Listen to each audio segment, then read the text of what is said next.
Former President Donald Trump back on the campaign trail today in Michigan, speaking to thousands from the Van Andel stage. That speech to our battleground state was over an hour and a half long. Trump's visit to Grand Rapids marks many firsts. His first time on the trail as a 2024 Republican presidential nominee, his first rally with running mate J.D. Vance, and his first rally since the assassination attempt on his life. Tonight, we have team coverage of the event from both inside and outside of the arena. We start that team coverage with our sister station, News Channel 3's Kirk Mason, who was inside Van Andel Arena during the rally.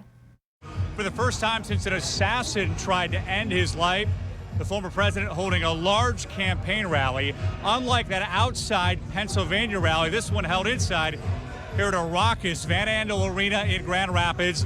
A very large crowd here heard the president go after his critics who say he's a threat to democracy. And they keep saying, he's a threat to democracy. I'm saying, what the hell did I do for democracy? Last week, I took a bullet for democracy. The former president focused on Michigan during his speech and its important car industry. He said he's not against electric, but doesn't want EVs mandated for everyone. And I'm constantly talking about electric cars, but I don't mean I'm against, I'm totally for them, but whatever the market says. And if it's 10% of the market, 12%. Trump went after Democrats. A growing number of them are trying to push President Biden out of the race, and he was very critical of Michigan Governor Gretchen Whitmer. Well, you have a terrible governor here who did a terrible job. Whitmer, I'd like to run against her, actually. Trump's brand new running mate, Ohio Senator J.D. Vance, introduced the former president. What is radical about making more of our own stuff in Michigan, in Ohio, in Pennsylvania? Nothing.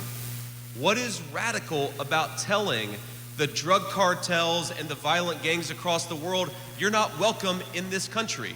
High inflation and securing the border were two big focuses of the almost 2-hour-long speech, with some strong language talking about deportations. That is why, as soon as I take the oath of office, we will begin the largest deportation operation in the history of our country, even larger than that of President Dwight D. Eisenhower.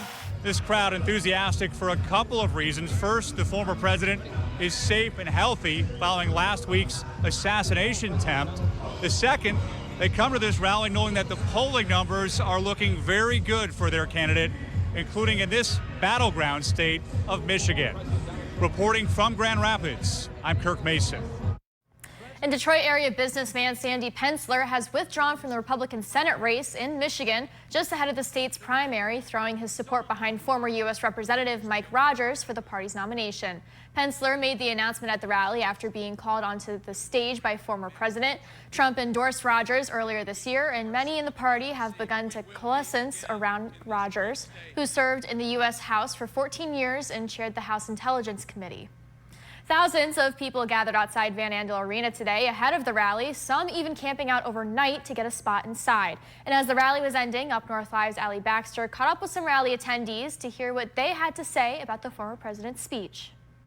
Lots of people in Grand Rapids tonight lining up for blocks to hear former President Trump speak at his first rally back since his assassination attempt. This is the messages that he shared and what people thought of them. I've been to like 4 of his rallies, and it's just so inspirational and so patriotic. As people streamed out of the Van Andel Arena, they stopped and reflected on what they say were the best moments of Trump's speech. I thought it was phenomenal.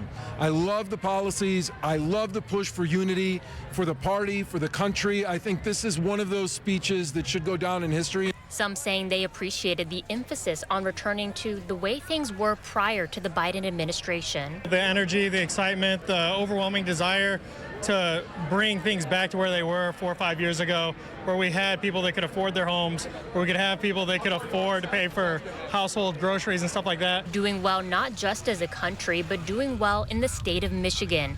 Some saying they were excited Trump put so much attention on the state. I loved his emphasis on Michigan, that we are the arsenal of democracy. We're the leading manufacturer of automobiles. He's going to bring them back.